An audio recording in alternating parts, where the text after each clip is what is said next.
ప్రజావాణి ఆర్జీలను తక్షణమే పరిష్కరించేలా చర్యలు చేపట్టాలని జిల్లా కలెక్టర్ రాహుల్ రాజ్ అన్నారు. ఆదిలాబాద్ కలెక్టరేట్ సమావేశ మందిరంలో ప్రజావాణిలో భాగంగా వివిధ ప్రాంతాల నుండి వచ్చిన ప్రజల నుండి పలు సమస్యలపై ఆర్జీలను స్వీకరించారు. ఆర్జీదారుని సమస్యకు పరిష్కారం చూపే విధంగా అధికారులు సమాధానం ఇవ్వాలన్నారు.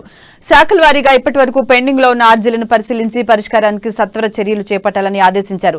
ఆరోగ్య, మహిళా, కంటి వెలుగు కార్యక్రమాలను నిరంతరం పర్యవేక్షించాలని, ప్రజలకు మెరుగైన వైద్య సేవలు అందించేందుకు జిల్లాలోని ప్రాథమిక కమ్యూనిటీ ఆరోగ్య కేంద్రాలు, రిమ్స్ ఆసుపత్రి వైద్యులు, సిబ్బంది సమన్వయంతో పనిచేయాలని సూచించారు. వేసవి దృష్ట్యా ఉపాధి హామీ పథకం కూలీలు వడదెబ్బకు గురికాకుండా షామియానాలు, తాగునీటి వంటి వసతి కల్పించాలన్నారు. మెడికల్ కిట్లు అందుబాటులో ఉంచాలన్నారు. ఈ ఆర్థిక సంవత్సరంలో శాఖలకు సంబంధించిన ప్రగతి నివేదికలను ఎప్పటికప్పుడు సిద్ధం చేయాలన్నారు. ఈ ప్రజావాణిలో పెన్షన్స్, భూ సంబంధ సమస్యలు, ఉపాధి కల్పన, 2 పడక గదుల ఇళ్లు తదితర సమస్యలపై అర్జీలను కలెక్టర్ స్వీకరించారు.